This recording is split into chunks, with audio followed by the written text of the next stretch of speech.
Hey guys, this is Emmy from House of Chatter.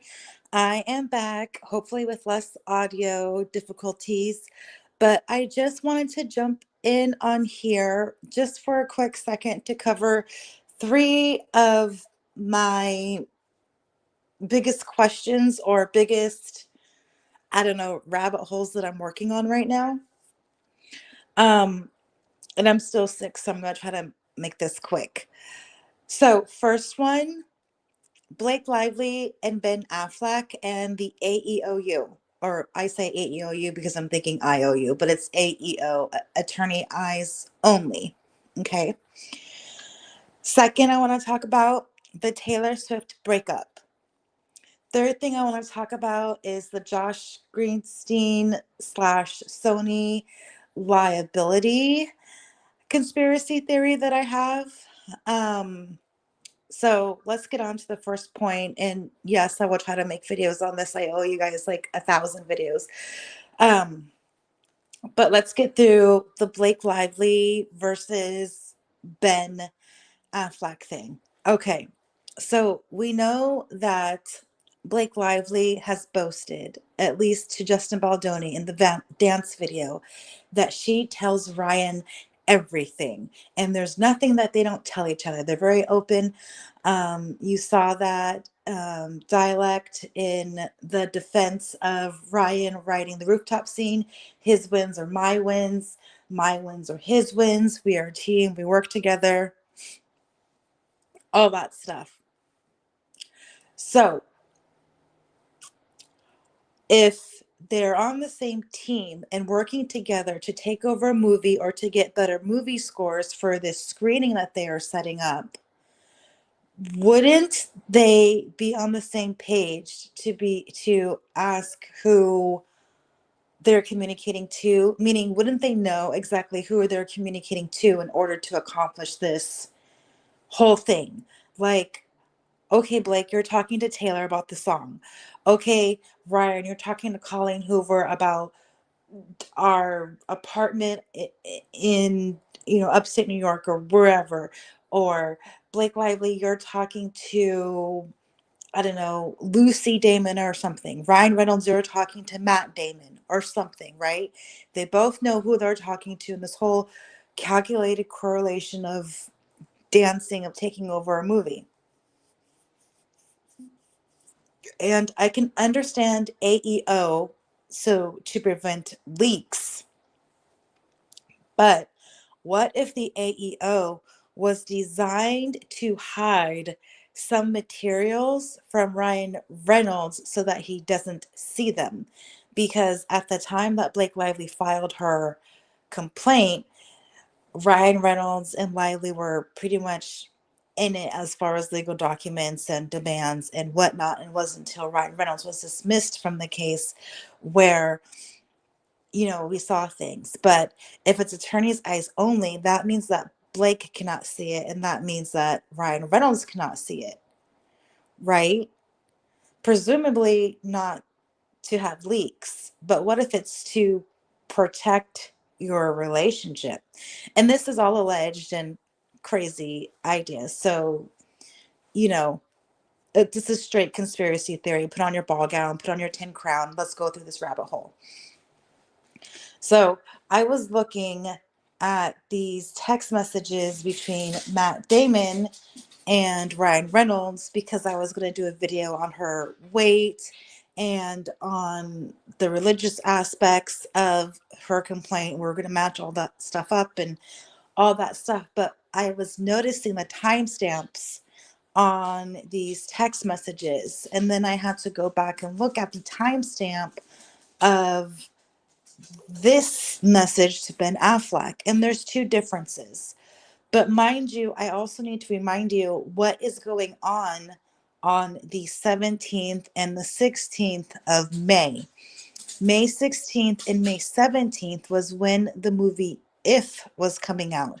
If has Ryan Reynolds starring in it, and he did it with John, I'm going to butcher his name, John Krasinski, who's married to Emily Blunt.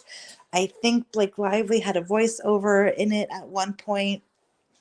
Anyway, it was his big premiere. The May 16, May 17 is when they're pushing out all of this news and whatever. So I would think, in theory, that Ryan Reynolds would probably have to rest up for press or whatever, premieres, whatever. And it might be a longer day and he might need to get to bed early. And then I was thinking, well, what time does Ryan Reynolds get to bed? Because some of these text messages are pretty early in the morning, right? Follow me with this.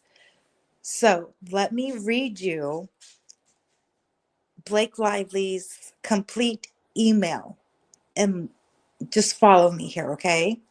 Because we know that Ryan Reynolds, Blake Lively, was on a group text message with Matt Damon and his wife.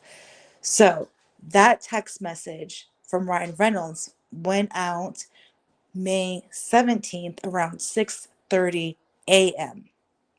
Okay, listen to this. This is an email. It says from B, period. The email address is redacted. Sent 5/17/2024 at 12:42 a.m. So this is about 6 hours prior to the text message to Matt Damon and Lucy Damon, okay, from Ryan Reynolds or Blake Lively. Let's analyze this a little bit. It says Ben. It's Blake. Mind you, this is not a text message to him. This is an email. An email where the name says B, period. So she has to introduce herself and let Ben Affleck know who it is. It's Blake. Don't hang up. It's Blake. Don't ignore this email. Okay. Hey, Khaleesi. Hey, Gigi. Hey, Jungle Vet Jill. Haley 84, Michelle, Golf. Okay. So she has to tell him who it's from because you cannot tell who it's from just by reading this email. Okay. It says to Ben A. It doesn't have Ben Affleck. It's just Ben A. Subject from Blake. She has to announce who it is. Okay. She has to say, don't hang up. First sentence, I hope life is treating you beautifully. So it sounds like to me that she hasn't had much contact with him or much direct contact with him. Okay. Ryan was going on and on about you recently amongst all the redacted chaos. He was blown away by you, though he was equally effusive about your Dunkin's commercial. So know you have a Canadian fan club in my house and a Burbank one too. Okay, that's fluffery. That's like nothing. I'm writing you with a zero pressure ask. I've just come out the other side, well, almost, of the most upsetting experience I've ever had on a movie. So she's telling him she's having this horrible experience on this set. Now, mind you, their working relationship is from the town. The town is the movie that she starred in, with rumors saying that she was also dating Penn Badgley during the town. And this is where, around the time that they broke up, and then you had the Jen Garner um, marriage rumors around that time as well. Okay. So the town was directed by Ben Affleck. He starred in the movie and he also had a part in the X scenes. And in a dredged up 100 Time magazine interview with Ben Affleck, he was asked about X scenes, adding X scenes, acting with Blake Lively, things like that. Okay. It is like wild, wild country. Fire Festival and Going Clear had a baby with the Room also works though. I have no idea what any of that stuff means. She says she ended up rewriting and restructuring the entire script, which we know she didn't really do. I've also ended up having to direct the movie via the Cake Clown director, which sounds like her verbiage because she's called him a clown and a doofus before. So I don't think this is Ryan Reynolds writing this. I do think this is Blake Lively. She says in this most important piece, Ryan asked Matt to watch also. So she is saying at midnight on May 17th that Ryan asked Matt. So that she's saying that he's already asked Matt Damon. Ryan asked Matt to watch also. I think he's watching this weekend. So she's already telling him that he's probably planning on watching this weekend and that her husband has already reached out to him. Okay. Good men showing up. I'm beyond grateful for that. Also, can you believe Jason Bourne is watching my movie? Jason Bourne is a reference to a comment that she made in the town to Ben Affleck when he was riding around with her in their car while they were doing quote unquote research. And this is just gossip. This is just what I've heard on YouTube videos. Okay. Um, I'll get you an autograph one day. Don't worry. And this is a joke because, again, she was so young. She was Matt or Ben mentioned that Blake Lively was 3 when this movie came out, so she didn't really know about Good Will Hunting. If you're still reading this, whoa, you're not nearly as busy as you think, or you're a very nice person. So it doesn't seem like Blake Lively has had direct content or contact with Ben Affleck. Now let me go up here. She also signs this XXB87 because again, he was just hung up on her age. Let me read this to you. Made it so difficult that not even touching on any of the wild HR issues and beyond. Anyway, now I'm in a bake-off with him in the edit. He's been editing since, I kid you not, July, and they given me 10 days to do my own pass. We have a bake-off in 12 days, but I have a friends and family preview in NY on Saturday in the meantime, so I can get a round of notes or feedback before we duke it out. So that tells me that A, she does not plan on Ben Affleck attending this friends and family screening. She knows that he's probably not available. But in the same email, she also asks if Ben can have his wife, Jennifer Lopez, and her children watch the film as well. Okay, so let me pull up Lucy and then Matt Damon's text message. I think I have it, or I may not. Um, and I'll just tell you the stark difference. That's May 17th. Okay. So Matt and Lucy's text message are a little bit different. They are dated 5/17/2024 at 6:21 a.m. So this is after Ben Affleck's email. Okay.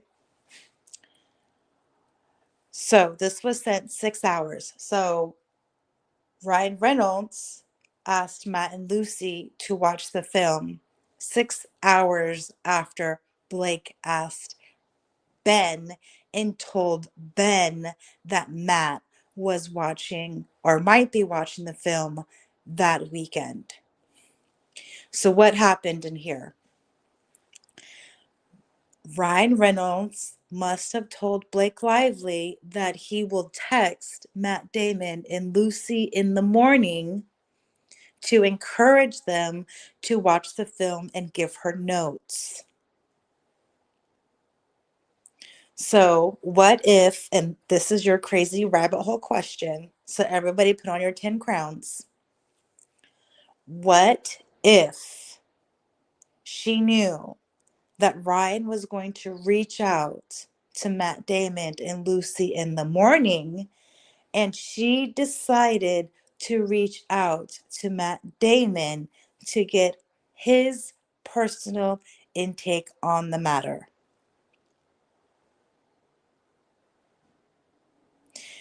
And what if she didn't want Ryan Reynolds to know? Because what if Ryan Reynolds had her cell phone doing all this editing thing and maybe sending ghost messages and pretending to be Blake or whatever? What if she didn't want her husband to know that she was communicating with Ben Affleck? Because Ryan Reynolds could easily communicate with Ben Affleck, right? Couldn't he ask Jennifer Garner, who is his co-star in Deadpool, if she could watch the film and give her notes? Or did Blake Lively specifically want Ben to add to the pressure? But why would she need the extra pressure or the extra help if she already had Matt Damon and basically Sony and Colleen Hoover? Why would she want Ben? And if she did want Ben, why didn't she just go into a group text or a group email? She did mention her husband in the email. Why not throw Ryan Reynolds in there and have Ryan Reynolds throw a couple of compliments to Matt Damon?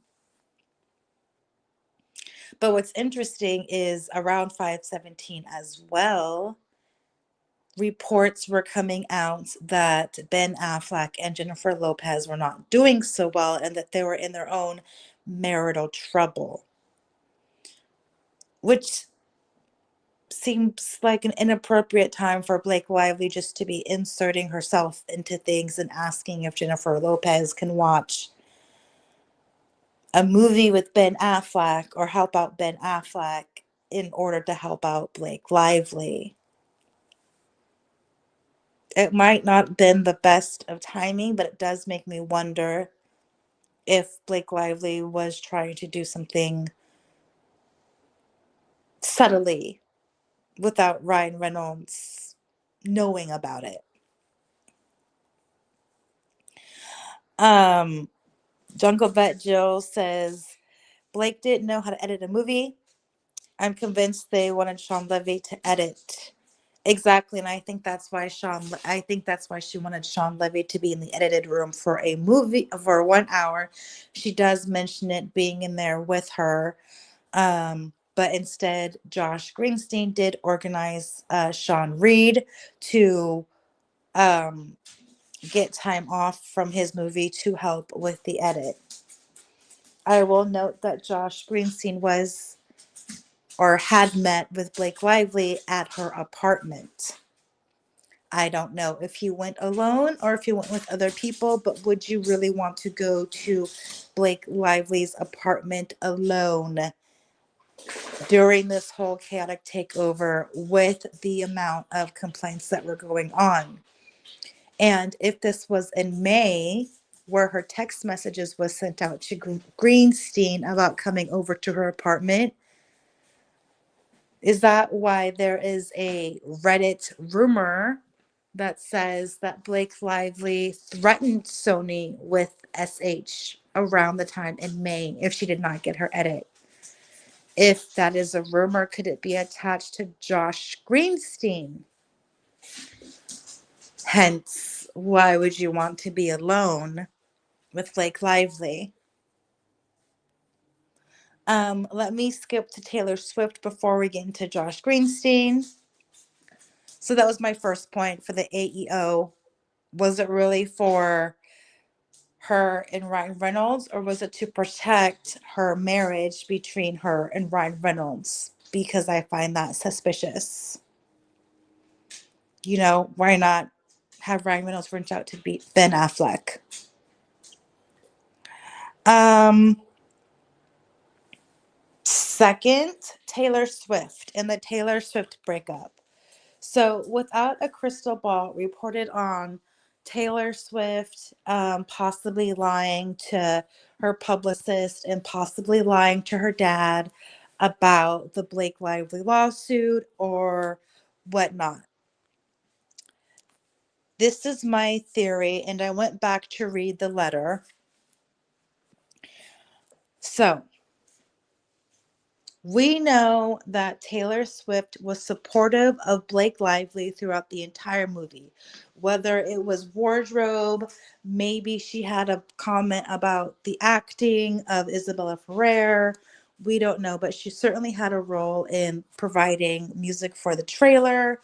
She knew about it. She received it. She saw it. She knew at least about the newspaper article, right? Because she said, oh, it's been pushed back a week. And we can tell by the metadata that these news articles were still being compiled together all the way up until their release date, right? So we know that Blake Lively knew about the doofus behavior, right? And some other things. We didn't see the trailer incident text message to Blake, but we did see saging. We did see maybe crying. I'll have to look back. We might have heard about prayers. We've heard about the general conduct in the CRD, right? No more this, no more that, no more entering my trailer, whatever. That was in the messages that was taken from Jen Abel's phone.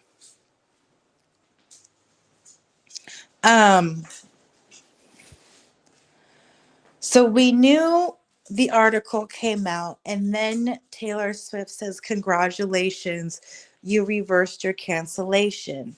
So we knew that Taylor Swift saw the headline. But did Taylor Swift see the CRD? Now I'm going to pause there.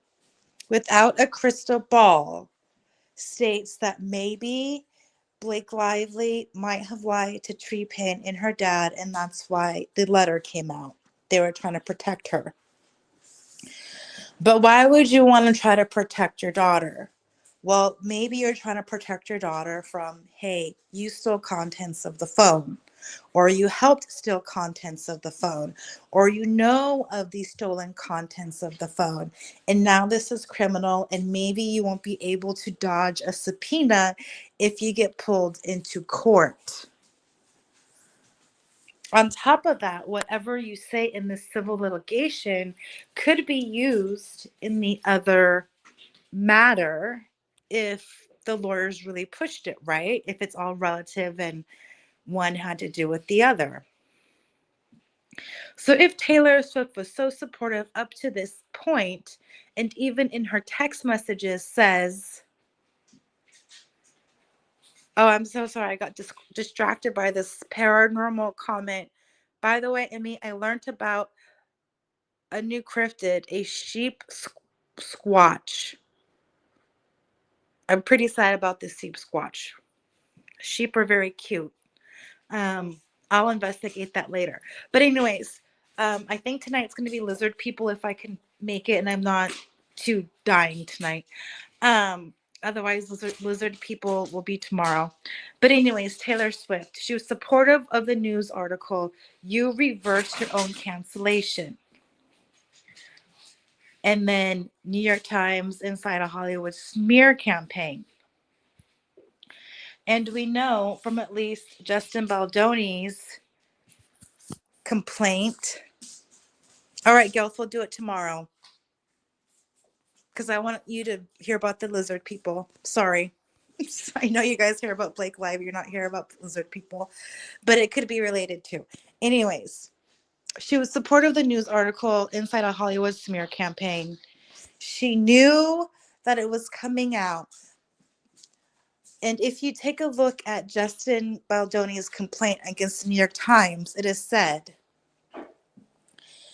Stephanie Jones received, or Blake Lively received these documents, tried to give them to New York Times, could not give them to New York Times, had to get a subpoena and then give them to New York Times. So what happens if Blake Lively never told Taylor Swift about the subpoena? What if Blake Lively pushed this as a hostile work environment type of scenario? Or what if Taylor Swift read the CRD complaint and realized details were in there that she never heard about? For example, the birth scene. Wouldn't, and I'm talking the birth scene as Blake Lively giving birth. I'm not talking about the birth scene where there's the photos and the image, because she's kind of talked about that in some other text messages to other people. But what she didn't talk about to other people was the fact that she was exposed in these stirrups, spread eagle. People will, it was supposed to be a closed set, but she got walked into. She didn't mention that, but yet she could mention the sexy comment, the wardrobe comment, the praying, the sage, the everything. But it wasn't until the traumatic, I was in stirrups, and then the same day this happened and this happened. Blake Lively never mentioned that, but she mentioned everything else except for that one detail that was added to the complaint. So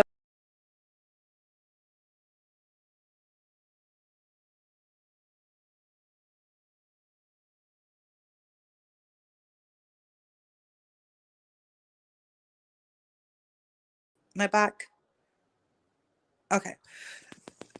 So what happens if you are involved in this lawsuit and there is, yes, Scout, I think I kicked myself out. I'm still here. Can you guys hear me?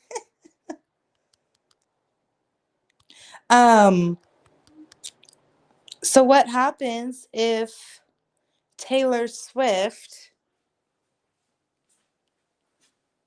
noticed that one missing detail? Oh, friend, you didn't tell me you were like half naked and nobody was going to give you a blanket.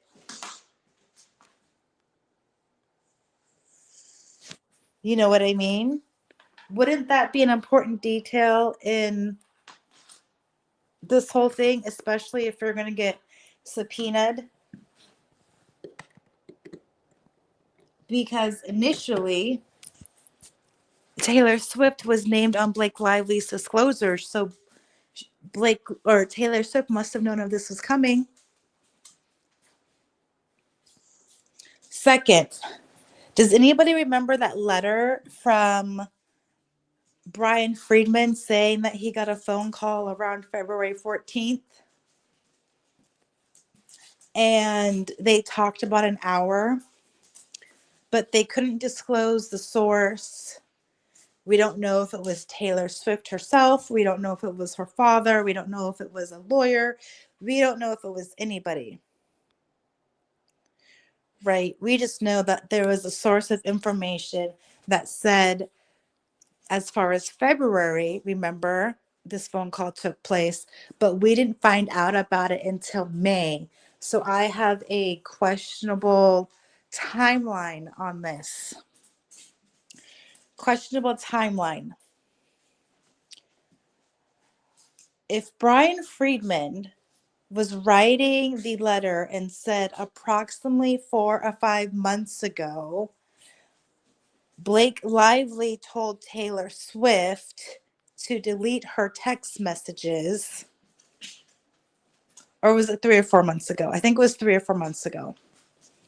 3 or 4 months ago. What is that date range? 3 or 4 months ago. And maybe this is where they broke up. What if they broke up in December? And 3 or 4 months ago, from February, would be January, or how did I do this math before? Would be around December timeframe. If you did it further than that, you would go back into like before the complaint came out. So maybe this is what happened. The New York Times article comes out, we can bury anybody. And what if what transpired was true? What if Blake Lively did tell Taylor Swift to delete her text messages? But what if Blake Lively told Taylor Swift to delete her text messages the day the CRD complaint came out? And that is why they stopped talking, because in fact, it was Blake Lively on December 21st or 20th that said, delete your text messages. So then they had to stop talking. And then when Blake Lively couldn't get a hold of Taylor Swift anymore, Blake Lively had to go through Michael Gottlieb and say, please make a statement of support. Please say this because of the Super Bowl. Please say this or that, or else I'm going to release 10 years of text messages. So what if all of that is true? Let's say all of that did happen. It happened in December, and then maybe it happened in whenever the Super Bowl was, and then it happened in February. And then Taylor Swift decided that, hey guys, I'm getting dragged into this lawsuit. It was supposed to be settled, but now there's a countersuit, right? And when I'm sorry, without a crystal ball, did say that Taylor Swift stopped talking to Blake Lively. I can't believe if she said it was December 20th or the 21st, but she cited an inside source. So an inside source said that Taylor Swift stopped talking to Blake Lively approximately December 20th, December 21st, which could be in line with you need to delete your text messages if this was months later and reported February 14th. Maybe the timeline matches up to what Brian Friedman talked about. Now, timeline comes out January 20th. Taylor Swift statements start coming out February 6th, right? And we know that Taylor Swift doesn't make statements unless they are going to switch the narrative around, right?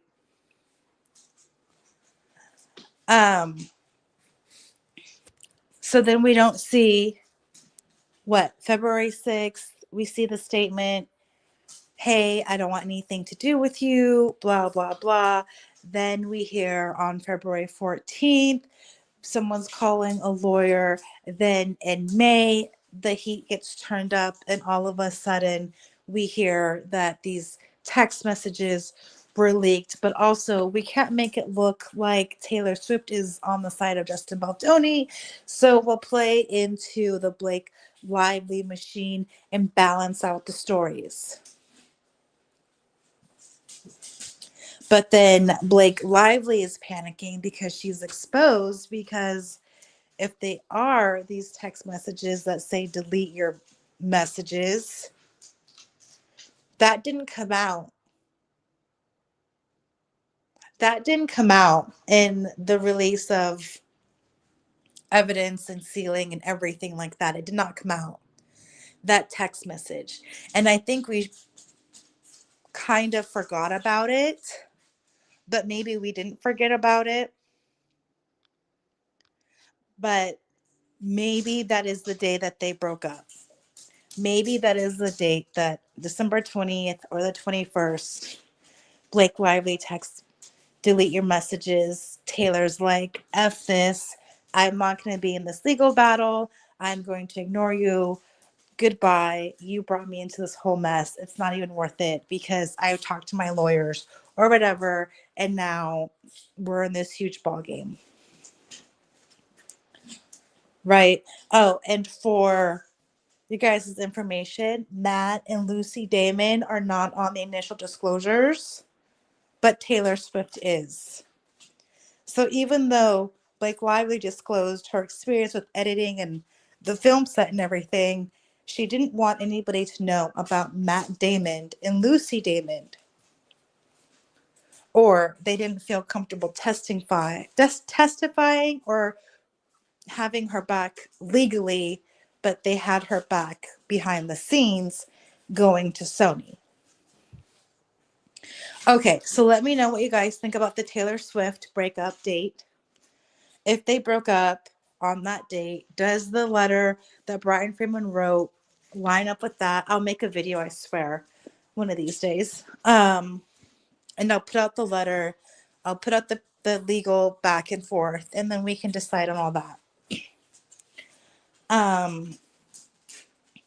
Third, Sony's liability. Okay, I'm sorry. Sony's liability with Josh Greenstein. May I remind you that Josh Greenstein is no longer with Sony. He went to Paramount. And we all know that typically sometimes when there's scandals, people will leave and we don't know why. Maybe he got a better opportunity. Maybe he saw an exit. Maybe he knew that there was going to be something that was going to come out of this lawsuit and he wanted to get away from Sony to help save Sony's reputation, liability, blah, blah, blah. All alleged, all my opinion, all a guesstimate. Why is it a guesstimate? Because he saw Blake Lively at her office during the negotiations of the edit. He rearranged Sean Reed's schedule to help facilitate Blake Lively getting an edit. Does anybody remember that rumored Reddit post saying that Blake Lively threatened SH? What if she threatened SH to Josh Greenstein? Because really, would you really take an appointment with somebody alone with Blake Lively? If she's already making some accusations, you're really going to risk that? So, problem one with Josh Greenstein is he didn't realize that Wayfair kind of works against the grain, and Wayfair has been very blessed in this whole book to movie adaptation. Things are going against the grain. It's an indie studio, new studio, maybe an inexperienced director, whatever. They got their big break with Blake Lively. Cast comes on, everything is set. But what they didn't anticipate was that Justin Baldoni would have a director's cut. Do you remember in the contracts, it's highly unusual? Josh Greenstein, in his deposition, looks like he was caught off guard by that remark. Which means, as a president of a film company where contracts are vitally important, because it was vitally important that they had a contract between Ryan Reynolds writing the rooftop scene and their company, because Ryan Reynolds can come back and do whatever and they're in violation of contracts and whatnot.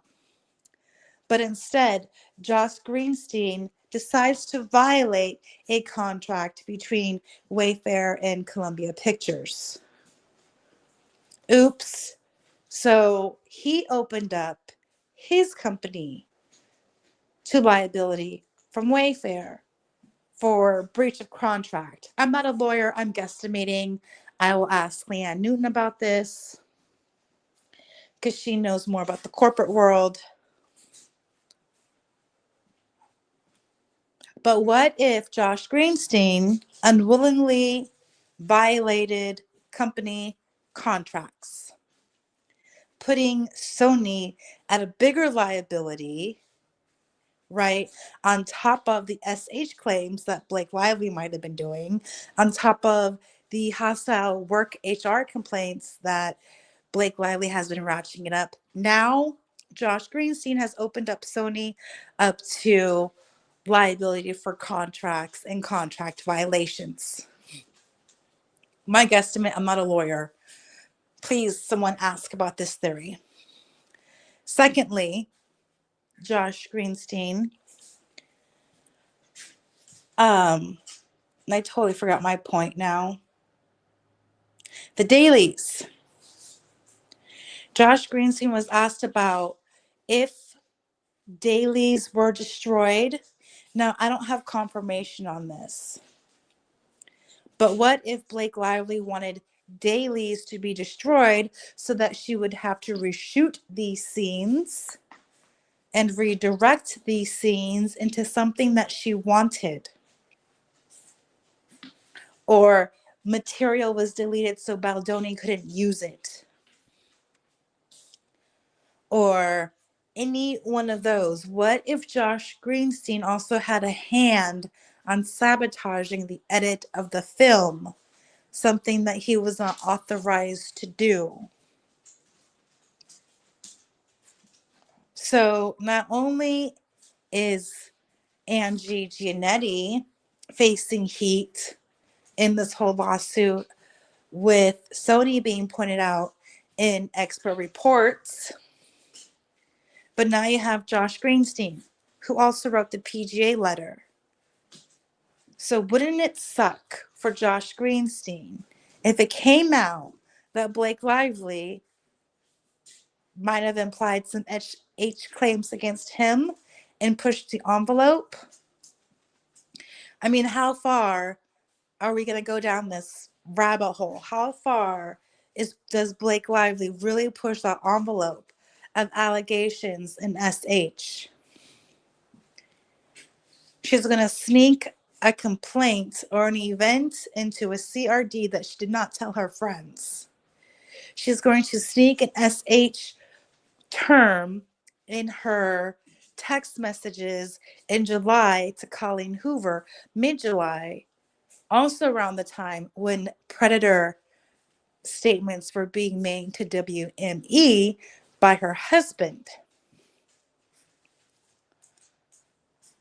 So did Taylor Swift catch on that maybe Blake Lively is a liability?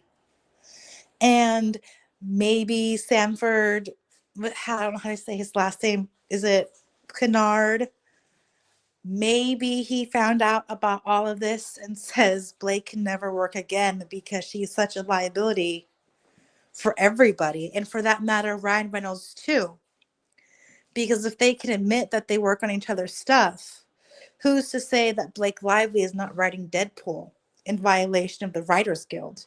Who's to say that Blake Lively is not producing Deadpool if she's working on it?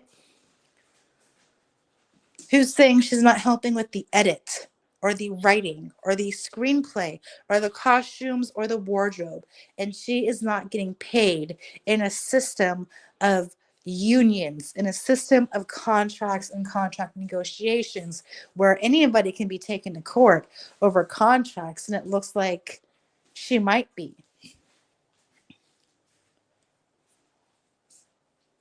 And what if all of this does show extortion, but extortion against Sony, and in turn Sony extorts Wayfair, which kind of looks like what happened. So, anyways, I'm gonna get off here. Um, no paranormal show tonight. We'll rest. Tomorrow is lizard people.